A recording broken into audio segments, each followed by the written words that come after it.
Tonight, I can report to the American people and to the world that the United States has conducted an operation that killed Osama bin Laden. Where we continue to follow the capture and killing of Osama bin Laden now. Those are just some of the scenes overnight as thousands of Americans gathered in celebration of Osama bin Laden's death.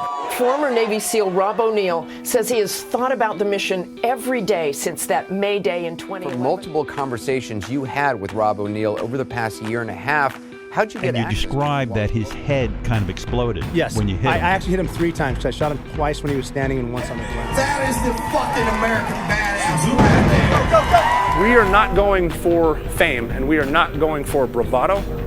We are going for the single mom who dropped her kids off at elementary school on a Tuesday morning, and then 45 minutes later she jumped to her death out of a skyscraper. If you need help, hang up and then dial your operator. I'm Rob O'Neill, and this is the Operator Podcast.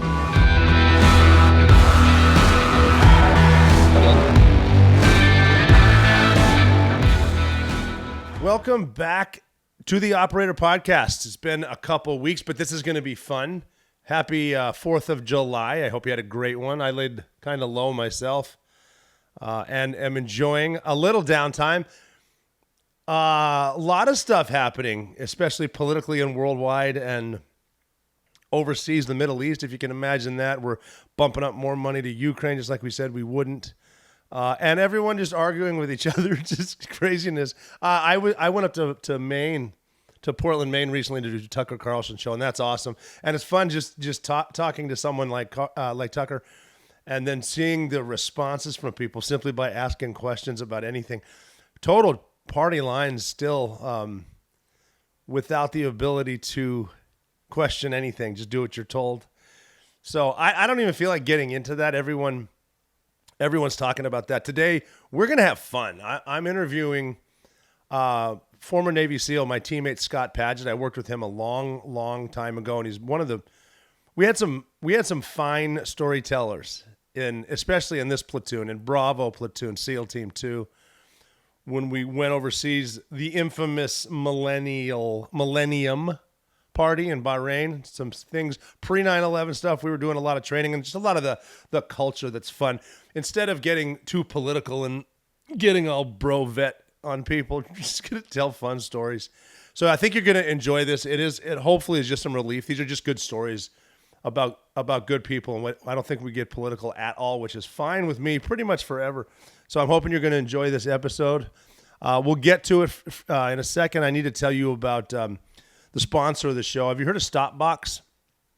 You got to check out StopBoxUSA.com. I have kids of all ages, and I have firearms of all types, and they're either accessible, which I like, or not accessible, but they need to be kept safe. StopBox is 100% mechanical to keep your weapon safe, so you don't need to worry about the safe not working when you need it. It's vehicle safe. There's a chamber lock and other essential gear to help keep you prepared and protected wherever you are. StopBox's patented mechanical hand gesture code lock. It's instinctive to use in the dark, instinctive to use under stress, and you don't need to worry about keeping anything charged or batteries, which seem to die at the wrongest time or messing with your keys. Plus, all StopBox products are made in the USA, the highest quality. There's no foreign interference, and they're creating jobs here in the United States. And you can travel with StopBox as well because it's TSA compliant and padlock accessible. And for a limited time, our listeners are getting a crazy deal at StopBoxUSA.com. At StopBoxUSA.com, you get 10% off your entire order when you use code THEOPERATOR.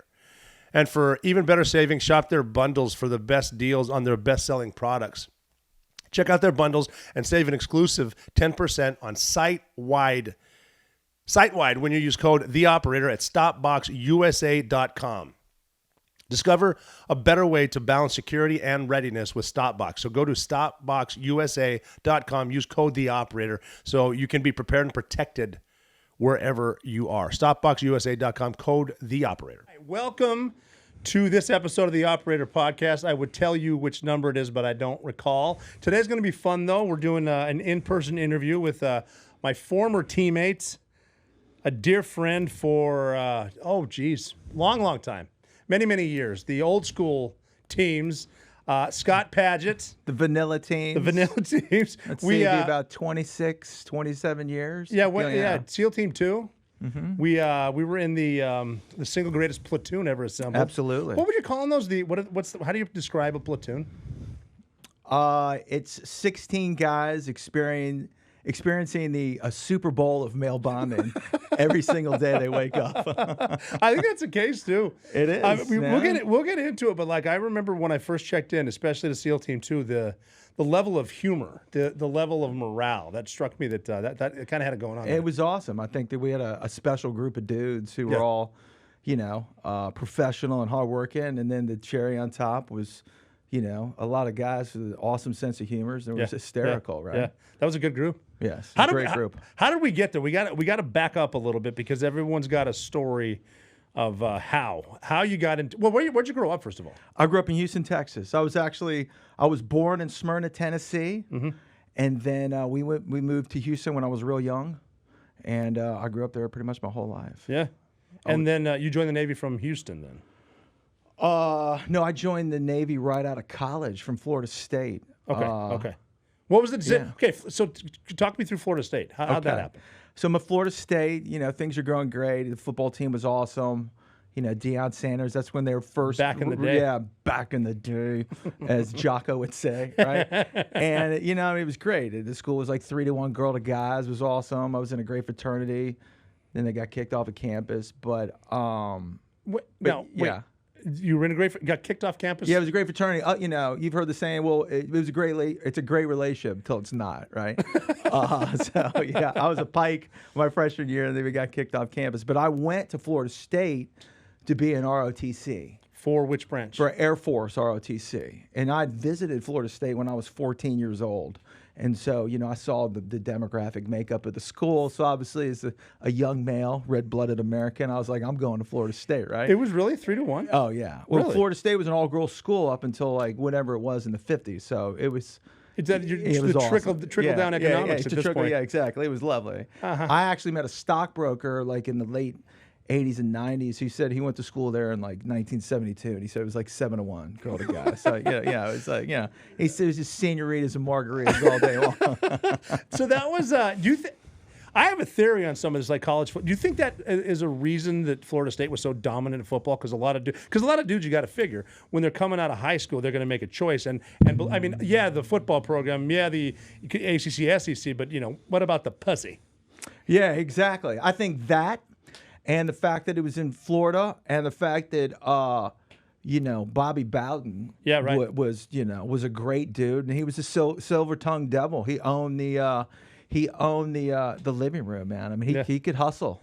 Oh, he definitely could. Yeah, so we got the best talent, and then he had good coaches and all that. And so that's why it just went right to the top. We were like top 5 for forever, 14 years. But I bet clearly the demographic makeup of the school. Well, because that's one they call it the factor. I mean, everybody's, if you're surrounded by a bunch of good-looking girls, I mean, you're in a good mood all the time. Absolutely. Every day you put a foot on the floor and in a Y, life's real good, man.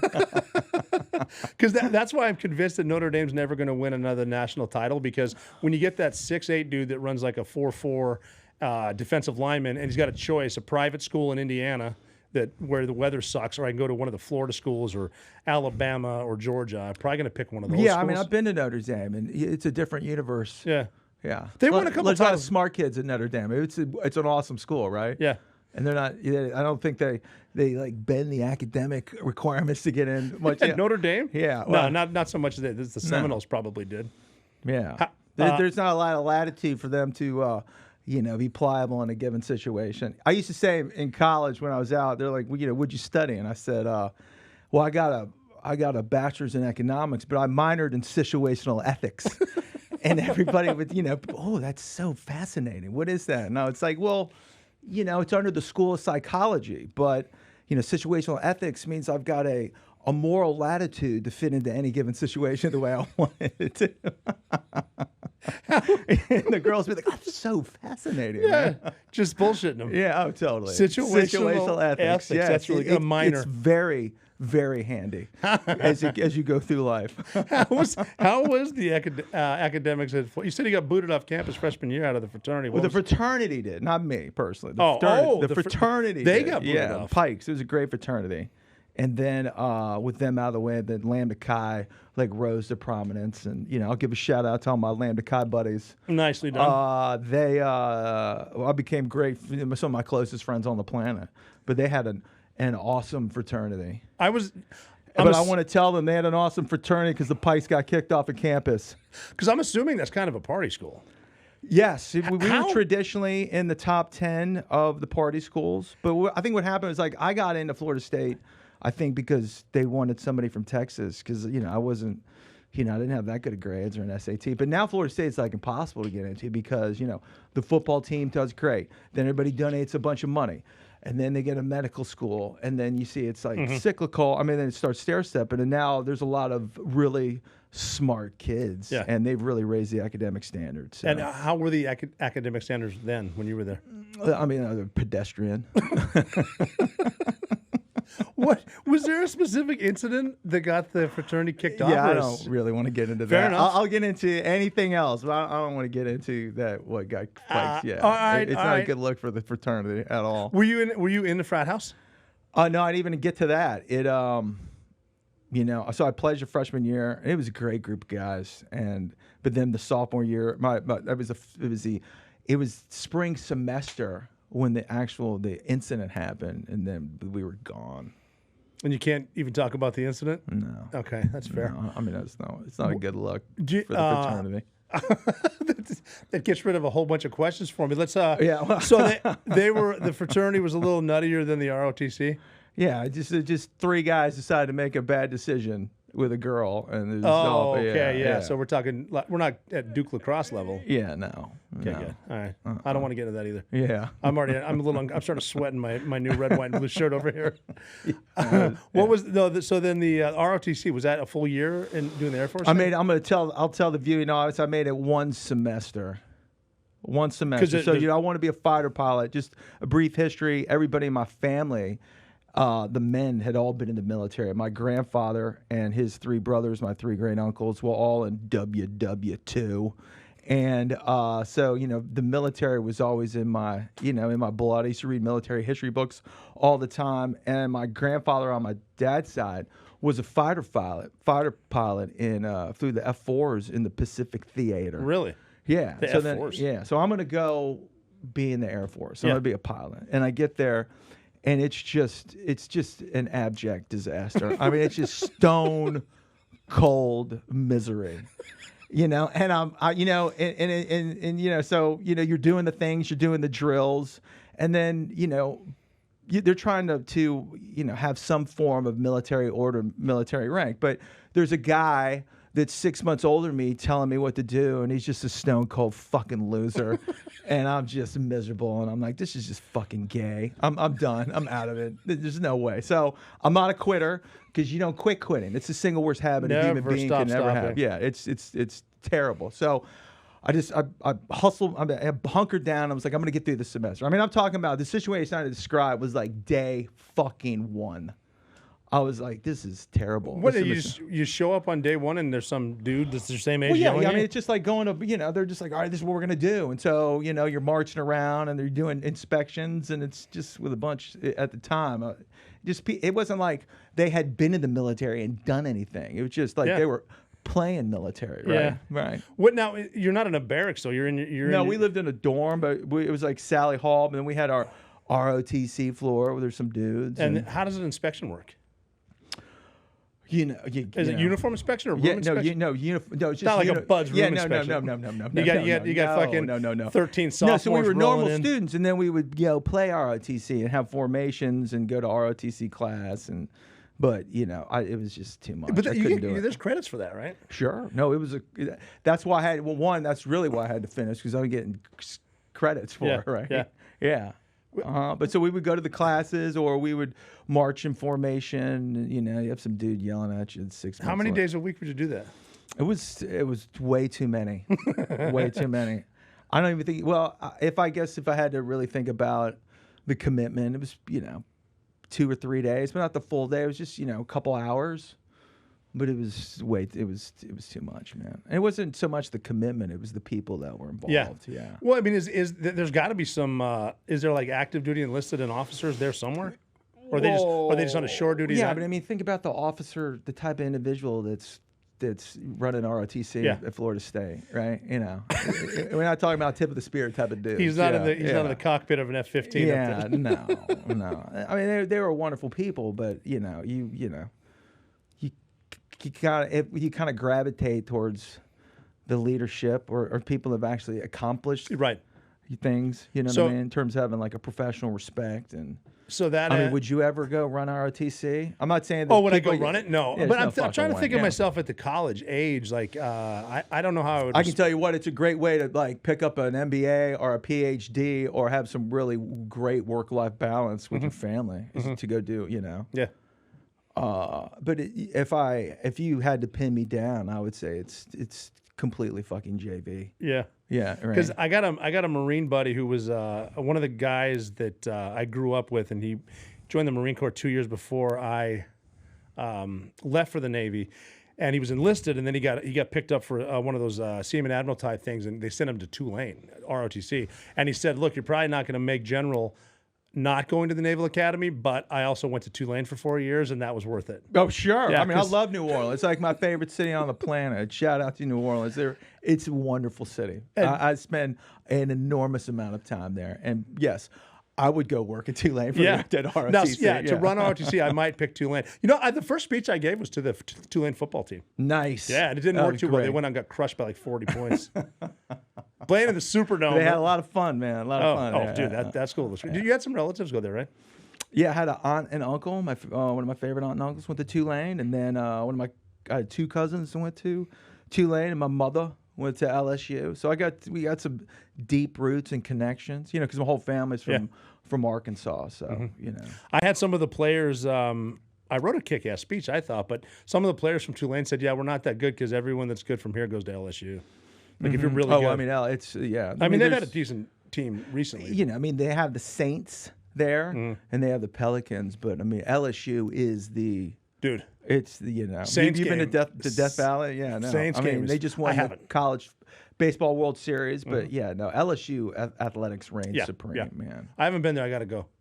It's the loudest place on the planet, and it's just. I could imagine that's like late August, early September. That's got to be hot as nuts down there. Oh yeah, it's hot. Yeah, it's like Houston. It's like it's Africa hot. I think, and having been to almost every country in Africa, what I'm talking about. Yeah, it gets warm there too for a number of reasons. Yes, exactly. But I think, I mean, I don't know. I have fun in Miami, but I think a Saints game for the NFL is about as good as it gets because I don't think they have rules. Well, a lot of places have rules on tailgating. I don't think New Orleans fucks with that. No, you gotta do whatever. Don't. Some raucous NFL crowds that I've been to I've been to the Oakland Stadium, which honestly, man, it's probably more scary than fun. Like they'll rip your especially if you're wearing a visitor's jersey. I've had I've gone to the Philadelphia Eagles game, and I mean, God help you if you're wearing a Veterans Stadium. There's a jail there. Oh, in Philly. Yeah, in Philly. If you're not even wearing, not even the opposing team's colors, just regular clothes, they assume you're for the other team. Like that, they're without raucous. question, because you go to a college football game, and there's almost a gentility there. At least for the most part, almost everybody there is educated, right? They've all been to college, and I don't know that the pro football fan base kind of skews that way. It's a little more blue collar. Yeah, well, especially in Philly. Especially in Philly. Especially in Philly. They don't. They're kind of dicks.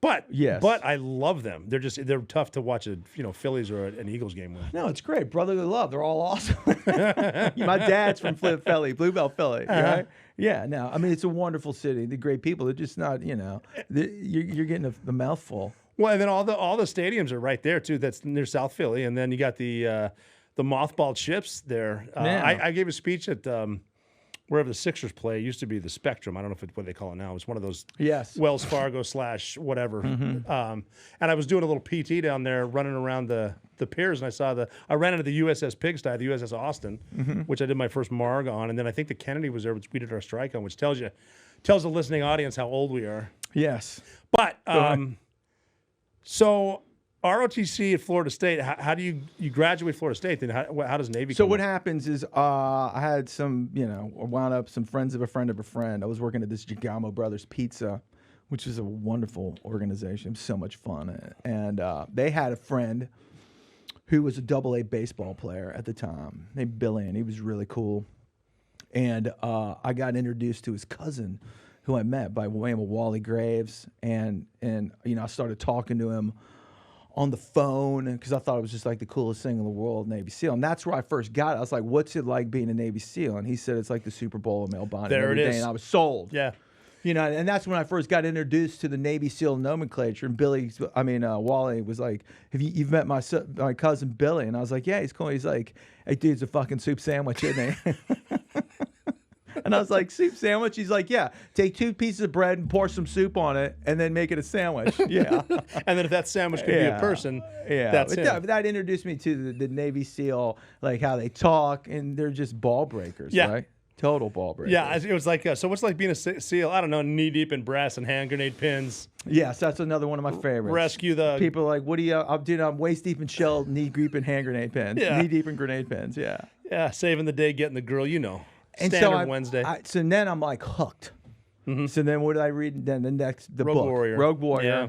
with Marcinko, who's just, that every other word was an F-bomb with that dude. Yeah. And at the time, he was a stud because, at that point, I would say from 1992, when I got out of college, and then I was in the Navy in 1993, and you can share this sentiment with me and the listening audience is. So between 1992 and September 11th, if you met a Navy SEAL that had pulled trigger, it was like fucking meeting St. Peter. Absolutely. There was a few. I mean, what do you got? Grenada, maybe Paget Airfield in Panama. So it was all the SEAL Team 6 guys. Some SEAL Team 4 guys. SEAL Team 4 guys.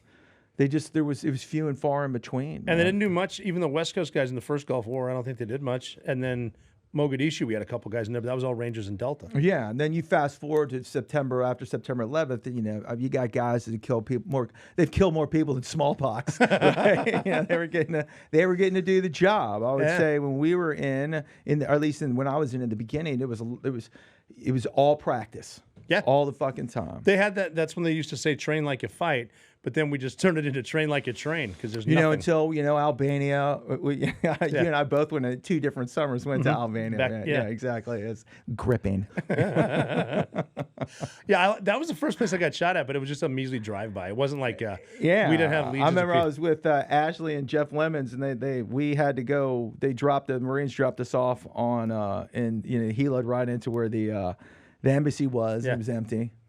And then I would say we patrolled the grounds, but we probably toured it, to be honest with you. The 3 new guys meet. And,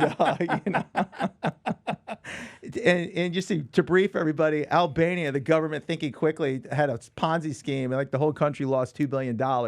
And then they went berserk, and it was just bedlam, right? And so obviously it became a big problem for the Albanian government, and it was bad. We had to pull we pulled all the embassy people out, and but you're dealing more with criminals at that point. Criminals, yeah. So we're kind of patrolling, walking the fence. We'd see these shit-eating kids come run up the fence and pop off some rounds in the air, and you're like, what's this fucking asshole doing? But back in the day, it's like I'm in the shit now. Yeah, actually, it was. You at the end of the day, everybody that's in the teams has got something to fucking prove to themselves. Yeah. You want to know that when the bullets are flying, you're going to be an accountable individual. Mm-hmm. And you don't give a shit about the fucking politics. You just want to know that the dude next to you respects you, and that from internally you're like, I'm going to rise to the occasion and be an asset to the organization, or simply to the dude next to me, man. That's right? pretty much it. Yeah. Politics. But you want to do that when the bullets are flying, not on a training exercise at Estonia at the 5-star hotel in the dam. The per diem. And the damn, we're getting $85 a day. 5-star diem and does the fucking cable TV and that work. was cool. We want you want your cable television, you want the nice hotel with the 1,000 count broadcloth sheets and the dam, and then your you're training the vaunted Estonian National Guard. Yeah, the Estonian flaming dragon. As fun as that was in old town Estonia, and running the streets of all over Europe, as cool as that was, man. At the end of the day, that's not what anybody signs up for. But I mean, even back you then, want to go on the big mish. If you're if you're you want locked to throw and loaded, lead down range. if you're locked and loaded, you think you're the shit. Before You want to 9/11. send a Turk to Allah, I gotta back up. That's actually a T-shirt that I have, and I wish I had a picture of it because we would train with the Greek Navy SEALs, and over there, I would say politically correctness is just right out the fucking window, and so, we're training. We're on this. One of these obscure Greek islands. It's got this beautiful lagoon and 200 feet deep of ice blue clear water, and so we're diving for octopuses, and then we train for like 5 minutes a day and then fuck off the rest of the time. But as soon as we, the first night we're drinking the beer and singing the songs, and he gives me his like training T-shirt, and it's got this dude getting gutted with a knife, and it says, send it. I was like, what does this shirt say? And it says, send a Turk to Allah. Oh my God. Because the Greeks. Well, hate the Greeks and the Turks. Turks don't necessarily, historically don't get along. Oh no, and I was like, oh, it's a great T-shirt. Sending Turk to Allah. Yeah, he's like slicing the dude's throat, and I'm like, yeah. Yeah, He's wearing it in public, and then decides to give it to me as a party Oh, gift. do you have which that was shirt? I have it somewhere in the house, and obviously I can't wear it a whole lot. Yeah, it's a tough one. I live in Houston, Texas, a melting pot. It's a great country with people from all over the world, and so it doesn't. Yeah, it doesn't. That kind of T-shirt doesn't skew well, Yeah. We one of the best shirts I saw, it wasn't my squadron, but Blue Squadron was heading to Belize, and one of the guys had a big night the night before. He was almost missed. He had a few in him. Almost missed the flight, so he didn't have any luggage. He just showed up with an ID, and then he went down. So they took the platoon fund, the squadron fund, and they bought him clothes to wear, but only if like his team there could pick him out. So he came back with these like Bermuda shorts and this T-shirt that said "You better Belize it." He looked ridiculous. Yeah, ridiculous. But preposterous. I mean, that's your punishment. You got to go to Belize. We got to wear what I pick out. Mm-hmm. All right, we got to back up though. So yeah, we got to. We got to get because back we're getting up. into the teams. So I read the book. I'm doing the things, and I'm all Navy. And I'm trying to be the real deal Navy SEAL. Obviously, I've got to start working out a lot. I was always a really strong swimmer and really good in the water, really comfortable. But now I'm doing the pull-ups, the push-ups, the dips, doing all the things. I'm reading the books. And then I go into boot camp, which was just fantastic. I was actually, you get to boot camp, they're like, none of you motherfuckers are going to make it. Look to your left, look to your right, and look at yourself. None of you, yeah. But we actually had a lot of team guys In that your boot made camp. it, sure. Well, actually, we had Kilgallen, but I think he washed out in Buzz. But then we had Frank Morales. Great guy. Great guy. Wonderful individual. And then right next to me in my bunk, who was absolutely crazy in a great way, was Tom Shea. Yeah. Master Chief Shea. Yeah, He's he now is. doing the good things I see on the LinkedIn. I He's follow starting- him. he'll start a He's got a few- lot of leadership courses. He's got people walking around for 24 hours, picking up leaves out in the forest, and all that transcendental shit, getting right, and pushing themselves, or at least that's what I see on the post. But Tom was I haven't seen him in a long time, Yeah. but I love Tom. He's a great dude. But yeah, no, it's funny how you're in boot camp and No one's going to make it. nobody's gonna make it. Yeah. Except me. Well, yeah, obviously. Yeah. But I remember boot camp too, but it seems like every dude there wanted to be a SEAL. Like they joined because of it. Yes, that was when the Die Fair program. When Yes. you enlisted, and then as soon as you graduated A school, you got a stripe. You got your little chevron, your E4. Yeah. Petty officer. Petty officer, the third class. I remember the explanation. But you got too. 3 chances in boot camp. You were to pass the test. You get 3, yeah. Yes. The way it was explained to me by one guy, because when the first day we went there for the basic test to qualify for BUD/S, which isn't that hard of a test, we had like something like 250 dudes on those bleachers, and I remember looking around thinking, what makes me so special? And every dude in there was like, yeah, everything was going well with my plan to pass the test until I entered the water, and that's when the problem started, because like everybody failed to swim. Yes. And then you're down to like 3 and dudes that's doing a push-ups. testament to what I want to tell this story about Frank, because I've known a long time. Is we show up, and Frank's like, how far is 500 yards?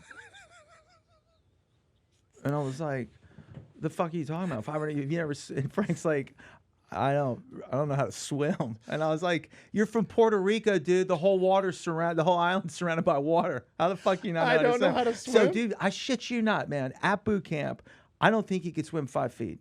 So then they put him in like the short bush section.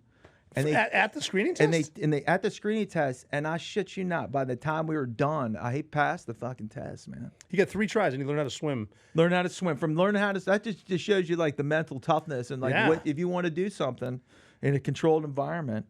He couldn't swim a fucking foot, and he learned, and he couldn't float. So the way that it works is in boot camp, you get 3 tries, and it's not a hard test. It's the 500. But they also, because we were dive fair, they let us work. We every once in a while we would get to go and work out at the pool and swim. No, they wouldn't do that for us. Yeah, no, yeah. So that was part of the, and we would do PTs. They had like a SEAL instructor doing PT. And what year was this? It was. Let's see. I went into the day they burned, the Branch Davidian compound to the fucking ground. Like, a little flashbang went around. I was like, dude, they burned that thing. No, that's an assault, man. Yeah, they wanted some payback, dude. Yeah. I mean, I watched the specials on Netflix, and they're interesting. But dude, and to be honest, I've done the same goddamn thing, dude. They burned that place to the Janet ground. Reno was running purpose. that. She looked like Will Ferrell in a blue Those dress. dudes wanted a fucking shot at the title. There was some shady shit going on They there. burned that fucking place to the ground on purpose. That was more of the I need to get some trigger time type stuff. Sure. Too. That was shady. Sure. Well, they were pissed. I mean, all their dudes kind of got caught in cold blood. So anyway, I went in the military the day they burned that place to the ground. It was April 19th, 1993. Oh, shit. So that was when I was in Orlando. Yeah, I was going to say Orlando or Great Lakes, yeah. Did you go to Great Mistakes? I did. I was there when that's all they did was, January in Great Lakes. Winter class, boot camp. So, yeah, we got to PT like every day or every other day. And so they were, Would you mind explaining the PRT, the test to get into buds? 'Cause it's not that hard. Do you remember the evolutions? Just people listening. No, so you had to do a 500 yard swim under 11 minutes, 12:30, 12:30, something like that. But you had to do it all side stroke, right? And you couldn't pull your arm out of the water. Yeah. Kind of. And then you had 10. Did you have 10-minute rest or 5 minutes of rest? I think 10 minutes to get into your boondockers and your dungarees. Dungaree. And so then you had to do as many push-ups as you could. But the minimum was 42. And then you had to do as many sit-ups as you could. The minimum was 50. 50, yes. But, if they want you to do more, but at the end of the day, if the bare minimum wasn't good enough, then it just wouldn't be the bare minimum, right? Mm-hmm. And then you had to do 10 pull-ups. Was it 10? Ted Denhage pull-ups. Which, I mean, that's no joke. That's a lot. Yeah. Especially and then you waited 10 minutes, and then you had to run a mile and a half in 9 minutes and 30 seconds? Something like that. 11:30 or something like that. 9 yeah. minutes, yeah. No, it was 11:30. 11:30. But you're in boondockers, and those are not comfortable. They don't it's fit. like running fucking as fast as you can a bunch of blucher fucking moccasins from LL Bean. It's just miserable. And then you're in dungarees. Oh, those are awesome though. Yeah. That's before they went to the blue camis. It was no shit bell-bottom dungarees, all tradition, straight swabby. So fast forward to I'm at photography school in Pensacola. So you graduate boot camp. You Well, I was going to tell the story about Go at it. So thank God boot camp only lasted 2 months because it was just fucking miserable. And it wasn't miserable because it's hard. It was miserable because it's fucking lame. It's annoying. Yeah, I had to make your bed like. Because they're trying to get attention to detail in, so they give you all these. You had to make your bed like a test. And I remember one day we made our bed like 25 times in a fucking row, and then got inspected. And they dump everything. We running around. It was Anyway, well, boot camp is basically just training you to live out of those the closet underneath your rack and then like the 3 drawers. Like your entire sea bag. They don't think you're going to make it, so they could really give a shit about Navy SEALs. It's training. No, I'm saying they're training you to be some losing sack of shit in the regular Navy, right? In not so many words. Yeah, exactly. No, I'm being easy shit, man. No, they're what they're doing. Let me walk that statement back. Fine. They are are training you to be on the USS Never Dock and snake shitters. Yeah, right. But do it in an orderly fashion. Yeah. Have the balls to watch while you're watching the bilge pump for 4 straight hours. Those Navy guys. Watch secured. Yeah. Let me explain to the viewing audience what it's like to be on a ship. put on Mickey Mouse ears and fire up the lawnmower in your kitchen, fire up the lawnmower, and then be like, PH1 takes over the watch, and then stare at a screen for 4 hours. And be like, watch secured. Yeah. All with the lawnmower going in your the entire time. I mean, it's crazy, man. And Some you of the shit kind these of young feel guys like puking a little bit. do. I mean, luckily, I'll candidly, people are like, would you ever go on you want to go on a cruise? I'm like, I'm never fucking going on a cruise ever. One, I don't like people telling me what to do on my own time. And they're like, well, I was like, you got to eat at this time, this we're getting fed, or you got to get off the boat and you got to get back in. That doesn't sound like fun to me. No. And they're like, you were in the Navy. I was like, I was, thank God I had the benefit, that last strike platoon. Well, we counted up, and we were on the JFK like maybe 18 days. Went to the Suez, hit some golf balls. And that was it. And then we're like, we're out. Yeah, chilling in Bahrain. Exactly. Good night, Bahrain. Elvis has left the building. So what is... Yeah. So PH school. Go to PH school. I remember Now, it's photographer's they gave you 6 choices, and I wanted to go to the one in Tennessee. I wanted to be a PR because it was parachute rigger. Air Crew Survival Equipmentman. But the school was literally like 6 hours long. I went to that one. Yeah, PR O'Neill. No, it was what was it? 3 weeks, 4 weeks, maybe 2 weeks tops. Yeah, and then you're going right to the SEAL to team Buds to do the thing. Real deal Navy SEAL. Yeah. So I had all these, and at the very last moment, I picked this other school, but it was really low. It was really short, but it was Bozeman's Mane, I think. And I thought, I got to take that off. So then I put PH school. That was my 6th choice, and they gave it to me. Yeah, because no one else took that. But it was actually it was great, man. It was a DOD school. Everybody from all walks of life. That's a really cool And Pensacola is a wonderful city, and I was dating a nice broad from Florida State at the time, and so I would get to see her all the time. No, I'm being silly. I dated a nice. She was awesome, man. No, and, we were talking about this today at lunch. Broad's in the dictionary. You can say broad. You can. We're in the East Coast now. But definitely East Coast, they like it. I was at a work function not too long ago, and I said the word broad, and somebody was like, I really wish you wouldn't say that word. And I was like, what are you talking about? Do you not watch? When I watch Howard Stern, and he's like, oh, you broads are so hot. Why don't you guys take your tops off and kiss? I mean, I'm just crying every time. I mean, it's hysterical. It is funny, so because he's dead serious. Yeah. He's like, you broads are so hot. Why don't you take your tops off and kiss? And then, 5 minutes later, they're doing it. Yeah. So she goes, that's just such an offensive term. And I'm like, all right, I'm sorry. I won't say broad anymore. Get the last one in. I won't say broad. That's my last broad. That's my final broad. So, I swear. how long was PH school? It was great. The Pensacola was fantastic, and the base was awesome, and and you got to get every Tuesday was when the Blue Angels practiced. Oh, that's cool. And they would practice right over the base. That's badass. Yes, it was very bad. You get a free show every Tuesday. Yeah, it was free. Yeah, free show. Those every dudes Tuesday. are professional as shit. Oh yeah, that was tight. Yeah, those guys are legit. Those are the. We get an argument with pilots at Hot Tuna every Wednesday night when we're in the teams. But let's be honest, the coolest job is probably flying the Blue Angels. Just all buttoned up. And so the beach was nice. Yeah.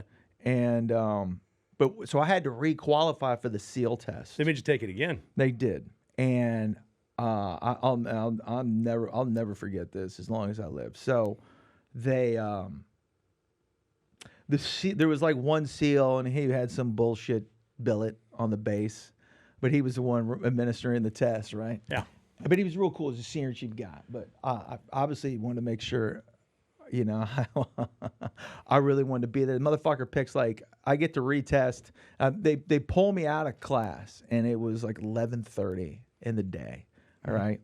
And there was this little O course where the pilots would do stuff. And so, we do the swim, and I do the swim, and then we do all the other stuff. And then I do the run.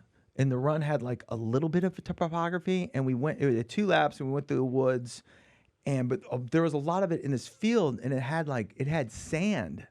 So I'm out there in the dead of summer in Pensacola in my dungarees, my dunga jammies, and that blue shirt. I'm in those what were those stupid shoes called? Boondockers. Yeah, they were like boots, but they're loose boots that suck. And I come around at the halfway point, and dude, I'm dying. even though I had been running and I had been working out. I mean, dude, it was hot. Just the heat, yeah. And then what? So it was the SEAL, and then his assistant. Actually, I think he was the SEAL, and he was like training the pilots. It was a SEAL bullet at the OCS, right? Mm-hmm. And they saw me. I mean, I was putting out, but I hadn't met the time. I mean, I was behind. And then the other guys started running with me to pace me, which was incredibly cool. Yeah. And he's like, come on, man, you got to run faster. You got to run faster. You got to run gotta make faster. this. And we come around through the shrubbery, and I'm coming home, and dude, I'm just done. And I mean, I crossed the line at like 11:28 and just collapsed, and I'm looking up. And as I'm looking up at the sky, the senior chief like kind of looks over me, and he was like, "It's pretty good, man." He goes, "I will see you back here in a couple years." Oh, really? Yeah, which I mean, it was all the confidence I needed in the No, world. that's really cool. He had you run it in sand? Well, he just had us run it on the, and it was just this like an outdoor course that had some obstacles on it. So the whole thing wasn't sand, but still, some of it was track. Yeah, but I mean, look, dude, that's not their job to make it easy. It's their job to make sure that you want to be there. Yeah. Right. Yeah. And you're gonna, even when it gets hard, you're gonna rise. Well, that's what. Yeah, I want to see how far you push yourself, and that makes sense. Dude, that's actually good training for when you get to San Diego, because that's kind of what Buds is like. What was that like? You finished PH school and then you go out to Buds. Well, at the time there was kind of a backlog. For some reason, you couldn't go straight there. They had all these jobs in the military that everybody would do while they're waiting to go to Buds. Some people went to Great Mistakes. I remember. I went to Bupers. You know, when we got out there, everybody had a job, and we'll get to this later. But thank God I had gone to Bupers, which is, where they hand out all the job assignments for the Navy, right? And so I was actually staying in this really cool barracks that was the military base where where's everybody buried in Washington, D.C.? Arlington. Yeah. So it was cool. So when we would PT, we would run in the morning. Mm-hmm. So it was all the Navy SEALs. That you're up in Arlington, MDC. Yeah, so then they would work us out every morning, and like 5 o'clock in the morning. Now that's a cool place to work out. But it was cold, man. It was so cold. There's that Harrison Ford movie where he's the CIA operative. Patriot Games? Yes. Mm-hmm. And remember in Patriot Games when they cut back to D.C. and the thing's just under a sheet of ice? Mm-hmm. Well, I was there during that time, man. That's chilly. It was very chill. I remember one day we work out, and then we get changed at the base, and then I had like tennis shoes and shorts, and we would run and then put on. But I can remember, my skin starting to burn because it was like 0 degrees outside even for like 100 yards. So it was cold. Yeah. I mean, being in Washington D.C. was cool, but I was there for 4 months, and then I checked into Buds. DC though, I always liked. I'm older now, and I know what actually goes on in DC, and so I'm not a huge. I really think it's a cesspool. But when you're in the military, especially at a young age, like you see the history, great history in DC. Obviously, it's easy to. I always liked working out there, National Mall, looking at the Capitol, the Monument, the White House, the Lincoln Memorial, the World War II thing. It's a cool place to get motivated to work out. Well, it is, especially as a young dude, because you don't have any responsibilities. You're not dealing with politicians. So I mean, DC was awesome. We were just going out and that's a good place too. To go out. A lot of those staffers don't have a lot of inhibitions. No, they don't. I do want to take a second to tell you about Ridge Wallet, because I've talked about them before on the show. They're a sponsor of the show. When I got out of the Navy, I started buying designer stuff to include wallets.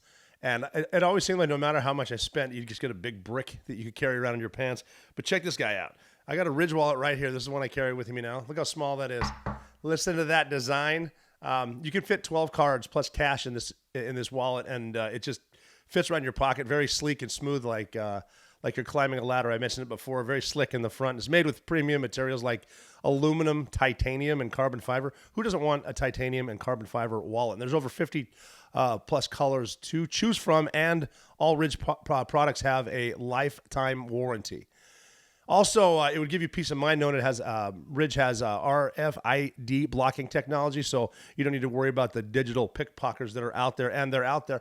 And you can just check out the website. There's over 100,000 5-star reviews at Ridge.com. Losing your wallet's the worst, but Ridge also has an AirTag attachment. So you'll know exactly where your wallet is before panic sets in. That always sucks, losing your wallet, because that happens right before you're about to fly anywhere, it seems like.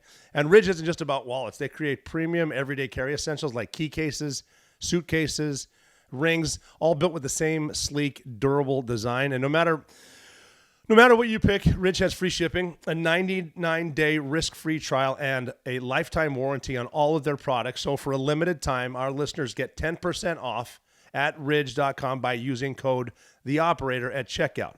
So just head to ridge.com and use code THEOPERATOR, and you're all set. After your purchase, they'll ask you where you heard about them.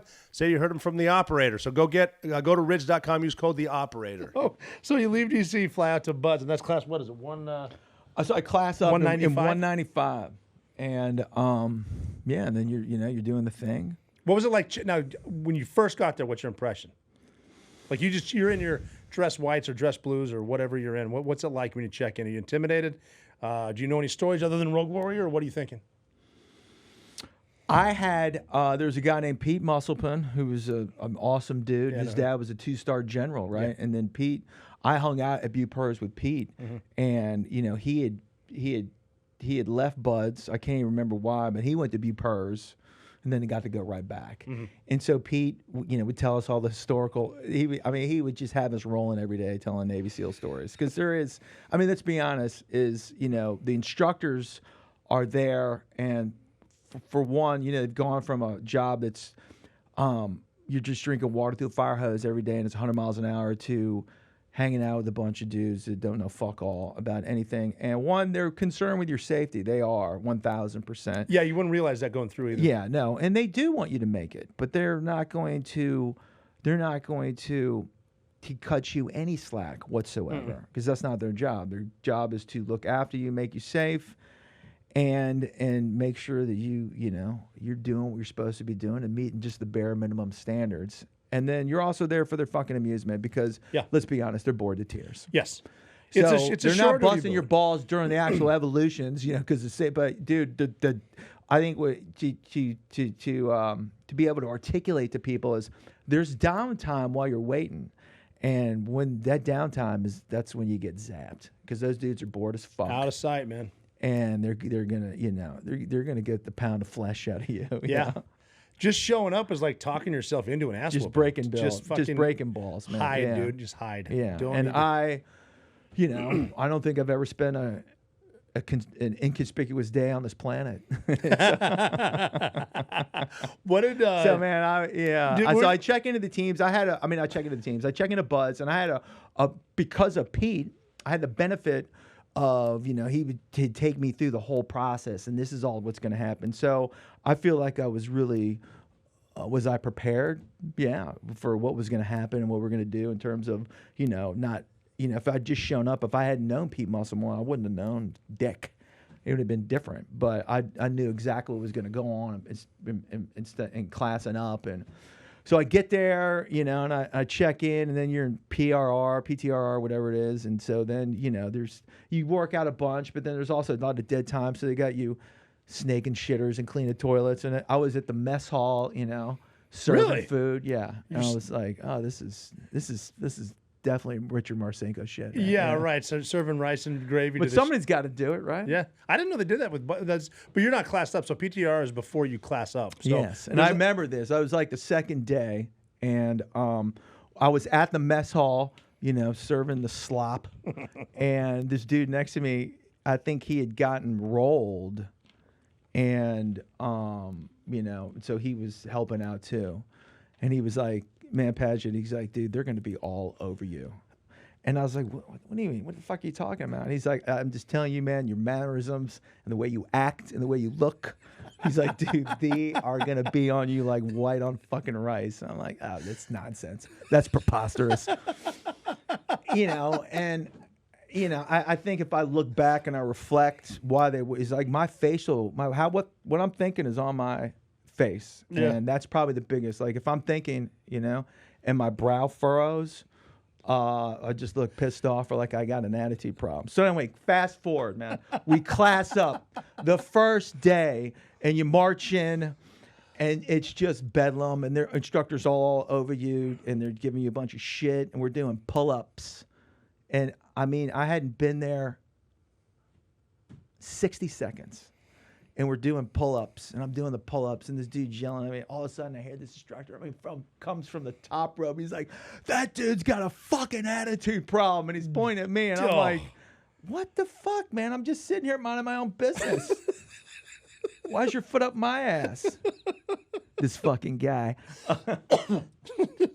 And then I was just like, it was so true. You know, it's like the guy is a self-fulfilling prophecy. Oh, that's yeah. So day 2 PTR, you're serving chow, and some dude tells you they're going to be all over you, and he doesn't even know you.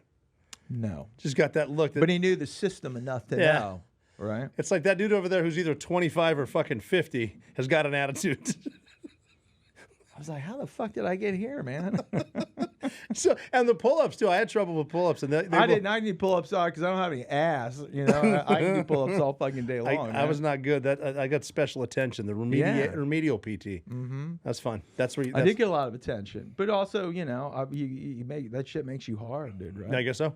Yeah. Well, you can take an ass whooping. I know that. Yes. Yeah. Yes. It did make me hard. And then was every day like that? Like because normal days like 4 o'clock grinder PT, and then run a mile the chow, run a mile back, and then you're doing like an average day. You're just running. Well, I don't think they can give attention. They can't break one dude's balls the whole time. But yeah, I kind of feel like I got a lot of extra special attention, man. And were they like mean to you, or were they just kind of fucking with you? Because I know that at the time you don't realize it is a shore duty game to them. Like they're a lot of boredom, and some of them like, for that early morning PT are hungover. They don't even want to be there either.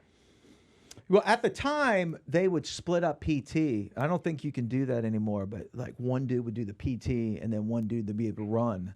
And now it's, as I understand it, is like if an instructor's going to run an evolution, he's got to do the whole thing. Okay. Right? And so, yeah, I mean, it was. I don't think they should. They should split it up, do the relay race shit, and fuck the students over. I think. Of course, Buds was hard when we went through. I guess. Yeah. Well, yeah. No. And Summer Hell Week.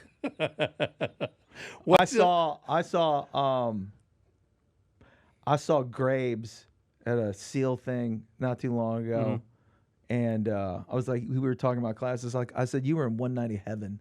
197. It was like summer.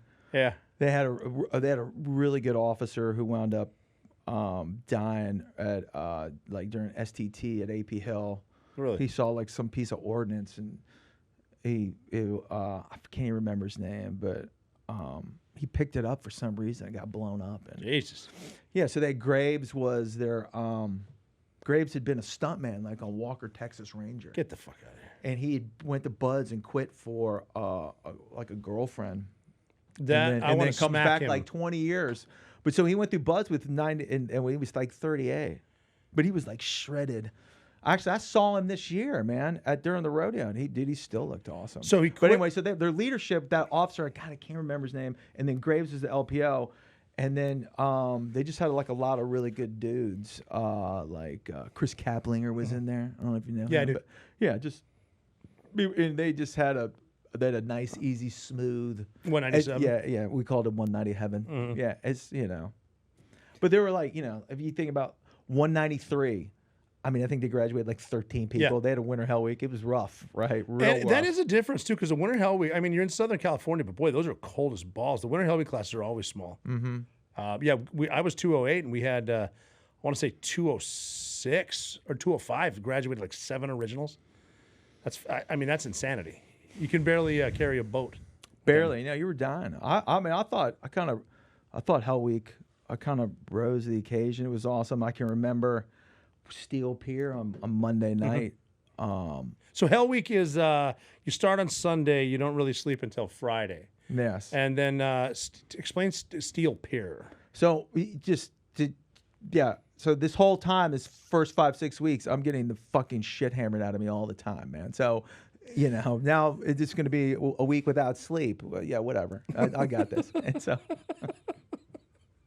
Run Steel Pier, which is they have these piers made out of steel that the Navy uses for, I don't know what the fuck. I have no idea. No idea. But they get real cold, dude. And so what they're doing at the time the bay was 55 degrees, so they're taking you in and out, laying you down on the steel pier. So they strip us down naked except for like our skivvies, right? And we're laying down like this, and like they don't want you doing anything warm. Like spread those legs, spread those toes, spread those fingers. Yeah, nothing warming up. Yeah. And they've got all your clothes in a 20-foot pile, and 55 naked guys sitting over there. And they're like, all right, guys, we're going to secure this evolution. All right, we're going to go to the chow hall and get warm, get you some fresh clothes and fruity. They're like, we're going to give you 2 minutes to get dressed and in formation. All right, ready? 3, 2, 1, bust them. And our joints are so locked up we can't even move. We're like, ah! It takes us 2 minutes for the first guy to get up. To even stand up. They're like, you get back in the water. So we get back in the water. Then they pull us out. They do the same thing again, right?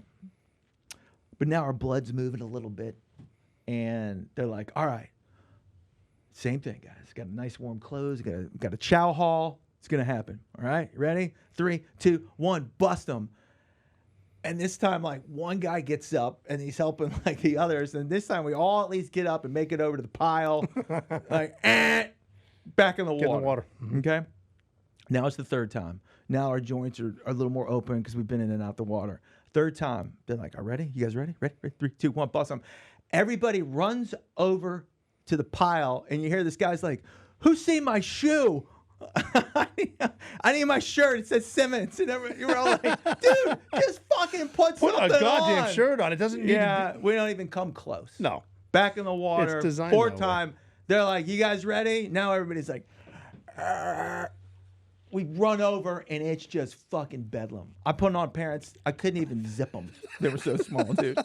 I'm wearing some assholes like men's size 6 shoe. I got like one sock. I look like the Incredible Hulk, and I've got one of the Singapore Navy SEALs. Oh, yeah. Lim. I got his shirt on. The one I couldn't even get one button. His shirt was like at my fucking forearms. But we all got dressed.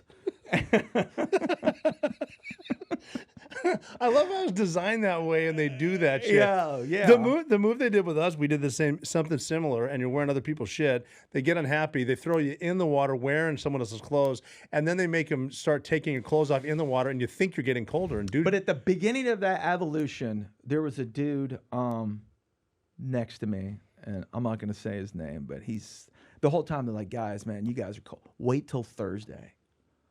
Wait, how cold you are Thursday." And he was like, "Paget, man, I don't." He's like, "Fucking, we're gonna be cold on Thursday." And I was like, "Who gives a fuck about Thursday, dude? I'm trying to survive the next 5 minutes, man. I just hold on. Look, we've been out here for hours. Those dudes are fucking tired. Hammering punk kids, it gets tired. Yeah, they're tired. I was like, they want to eat and break, man. Yeah. They're, I was like, dude, just fuck Thursday. We're just gonna. We're gonna be so I think cold that on was the Thursday. difference. One, that I really wanted to be there. Yeah, definitely. Everybody wants to be a SEAL on a sunny day. And it's real cool to talk about it. But then, there's elements of training that really fucking suck. So unless you really want to be there and kind of, even though it blows, enjoying the process, then yeah, it's gonna suck. And I thought, I was never looking at, too far forward, right? No, that's smart though. Why am I going to worry about Thursday when it's Tuesday? Just working the 5 minutes in front of my face, almost like a gift, mind for blankness and that kind of stuff. And so, well, the people that started worrying about stuff like that started quitting. They just started going to the bell and ringing it and being done with it. It's funny. People ask me, like, "Do you ever ring the, you see people ring the bell?" And I was like, "You never see people ring the bell, dude." Now they ring the bell when they go onto the quarterdeck and stuff, but people just disappear in Hell Week. Yeah, they don't make anybody ring the bell to quit, and it's not that. It's pretty. That would be pretty emasculating, right? Yeah. Oh yeah, in front of everybody. Yeah, no. No, they'll have. They have the bell there, and you do it in the back. And yeah. Just go to the quarterdeck, sit down, ring the bell, cry your eyes up, put on your dungarees, go to X Division. That's about it. And then as soon as you're there, you're like, "Man, it really wasn't that bad. I wish I could have that back." But once you quit, you're done, dude. Oh, once you think of quitting, you're done. Yeah. But I mean, I think one thing that helped me, and not just in Hell Week or Buds, or just in the teams and stuff, was the camaraderie. The misery loves company is no joke. And when you're with your buddies that can crack a joke every now and then, it's just like it helps. And you finish, it's like, that was kind of a bonding experience with me and the guys, and then you're down to a group, a nucleus of guys that like, okay, now we're going to finish this training. We were in 196 and with Sean Ray, and it was a big group, and so we were, that you're on that little incline as you go in the pool, and they were in the decon, and it was one crisp day in the morning. They had us in there, and we were all huddled up, and then the decon, and we were getting soaked, and it was freezing, and it was pretty miserable. Yeah. But then I got a wild hair on my ass and I fucking shouted out, "What's the record for the decon?" Oh, Jesus Christ. Why? Cause I could. The decon is this. It's like a shower. Every few years, like Sean Ray will reach out, and it's funny to laugh about now. And he's like, "Dude, there's a lot of pain with that." Yeah, because the decons. I'm just explaining that it blasts you with cold water to clean you off of the bullshit before you jump in the clean pool. It's like a PSI of like 2,400. Yeah, and the water is like 35 degrees. Like it's bad. And then you're at an incline. And then there's like a cool, crisp air. Yeah. Yeah. And you're not moving. No. Yeah. And just sit there on the pool deck. Yeah. But it's, funny things like that. I think that, kind of. Well, that's what brings the camaraderie, I think. Sure. That's the Super Bowl of male bonding. There it is, yeah. And then you get done with Hell Week and you go on to second phase, and there's a thing called pool comp that no one really knows about. And at the time, I think there was a couple instructors in second phase that were helping work Hell Week. And they kind of took a shine to me. Yeah, why is that? Because that's been a smart ass the whole time. Well, yeah.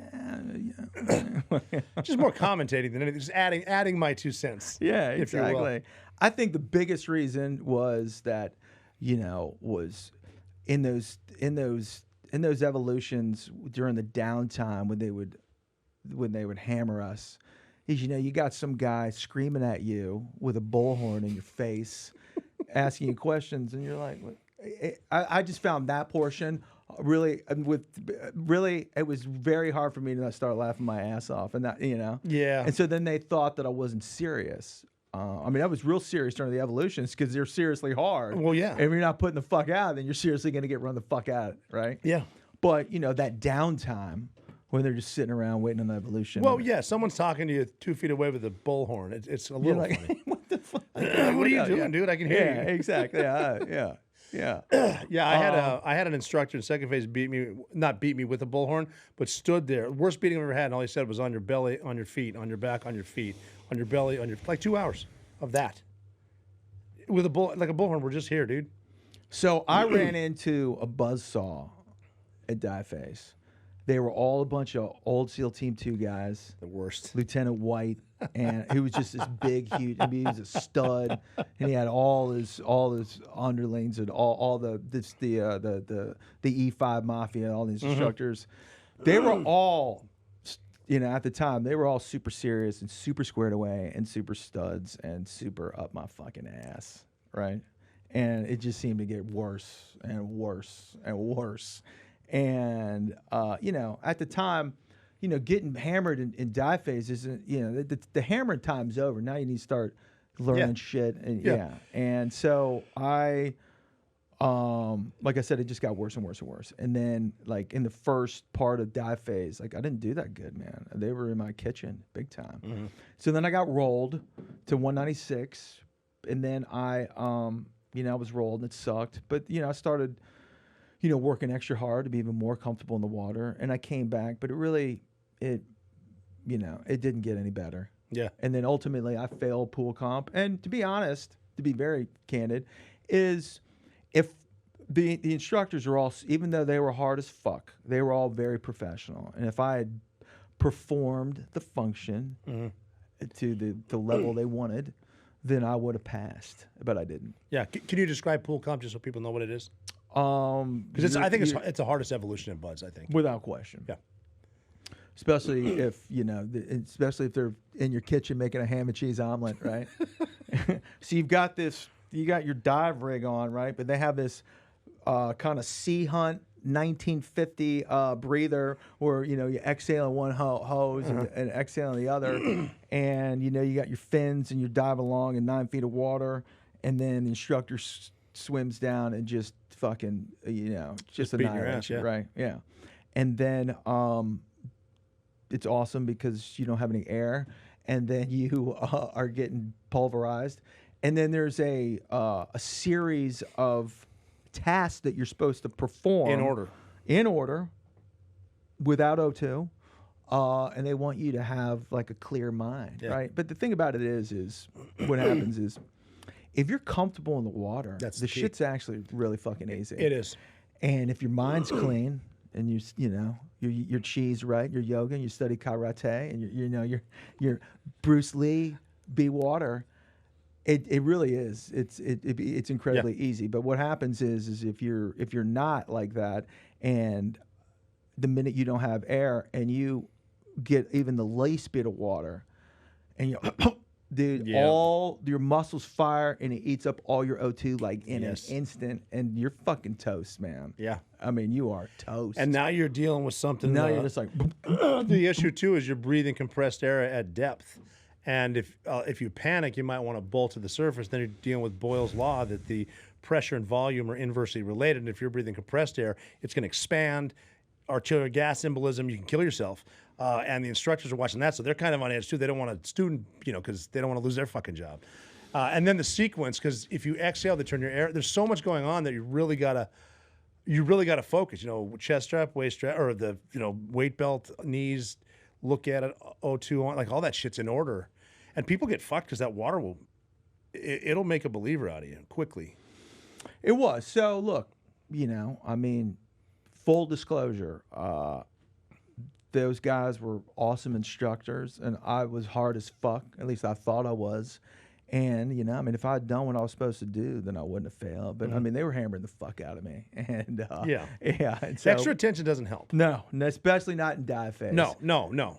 And those dudes were serious as fuck. And because that's where the first time I heard meat, SEAL Team 2, I'm telling you, man. It was a joke. I mean, that was, when I showed up to SEAL Team 2, like my buddies at other teams weren't getting hazed at all. They didn't do that. But SEAL Team 2, man, they fucking hazed the shit out of you.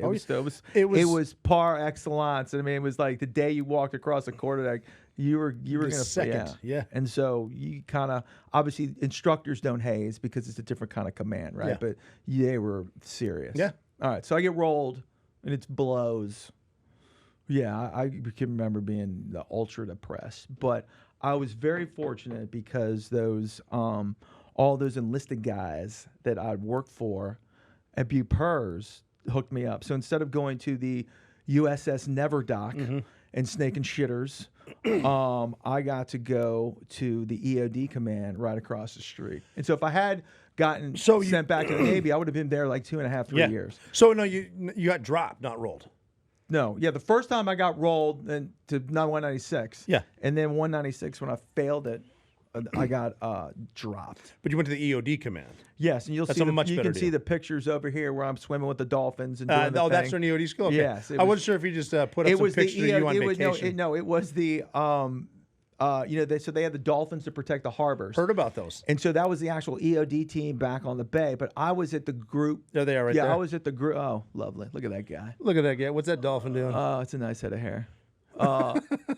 And so, but I was actually with the Commodore at the group level. Mm-hmm. Wow. Yeah. So it was a good job, and I was affording me a lot of time to work out and finagle your way back into a new class. Well, when I showed up to EOD, I had orders back in 6 months. Is that because EOD or Bupers or just because? Yeah, Bupers. So like, all right, you're gonna go sit out. Maybe it was 8. They're like, you're gonna go sit out. Excuse me. Get your shit together. And then you can come back. Yeah. It was like 6 or 8 months. That's good. You have always been. You've been really good at greasing the skids wherever you go. Yeah, I'm gonna tell you that. Yeah. I'm like face on the A team. I've got I feel like I get the gift of gab, right? So it might get you a little extra beating and buzz, but it's good to get you back. Yes, so you fail pool comp, and then you go back to 202. I go back to 202. Let me just preface this or whatever. Buzz started, basic underwater demolition SEAL training started with class 1, and we just went up. 1, 2, 3, 4. There was a class that never was, that didn't graduate anybody. And then it got up to 202 is where you were at, excuse me. 202. It was an awesome class. And Winter Hell Week again? What? Winter Hell Week? No, it was about so I graduated December 15th of 1995, and so let's go back 8 months. I mean, it was April, May, maybe. It's still cold. It was cold, cold enough. But we had a lot of, like, the academy had just graduated, and all the academy officers, they were like, they wanted to class up as soon as possible. Yeah. So they graduated, and they gave them 5 days to get out to California. So there was like a lot of fresh graduated SEAL officers from our potential SEAL officers from the academy that showed up. and they were young and they were cool. And They do were, really they were well there in there. 202 and 203. Yeah. Academy officers historically do really well because they screen them so hard at the academy. They for 4 years they're basically getting screened to represent the academy at Buds, and very few.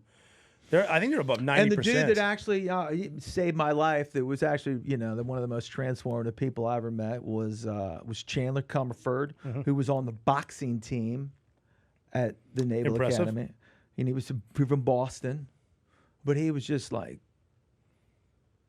total flatliner, like even keel. Yeah. He was well, you're awesome. from Boston. You're a boxer. There's no reason not to. So be he cool. was my swim buddy. Nice, good He swimmer. was my dive buddy. I mean, I never fed 6 months away from him. I mean, I was never in the whole time at 202. I was never more than like 6 feet away from that dude. Yeah, no, he was an awesome guy, and he looked out for me, and so we class up.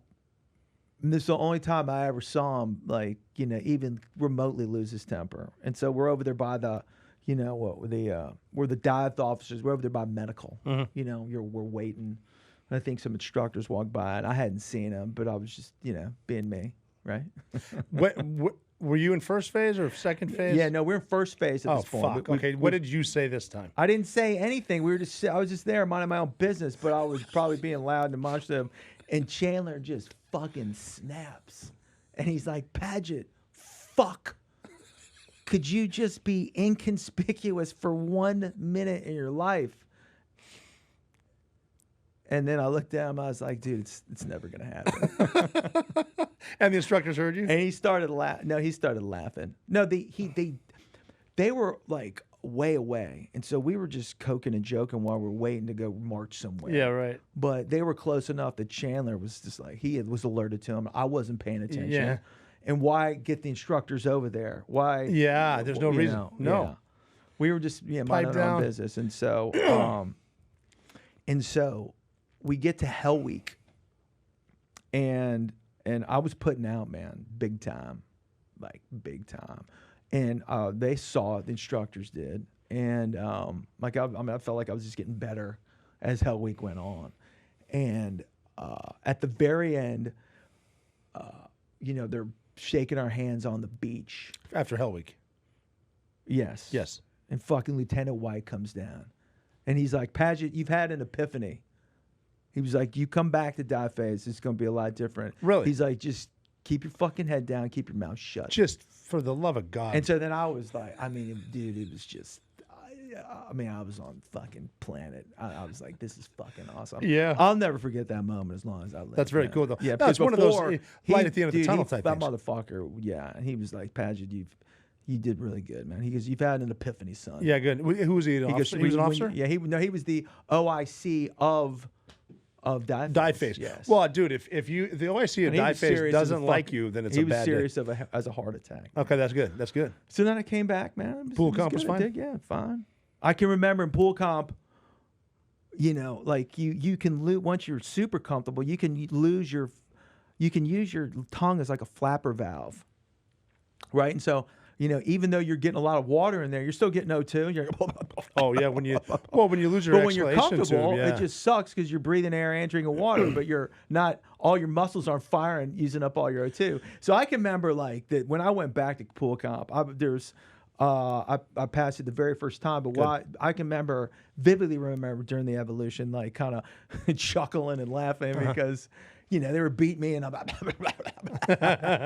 in my head, I'm like, "This is great." Yeah, I'm passing. Well, because you were mentioning the inhalation and exhalation tubes, the old World War II shit, and one of the first moves they tie the exhalation tube in a knot. So when you're trying to exhale, it doesn't work. That's where the water comes in. So you're inhaling, but you're also drinking water, and that's where you really. Dude, they ripped the all the tubes off the manifold. So now the compressed air was coming like.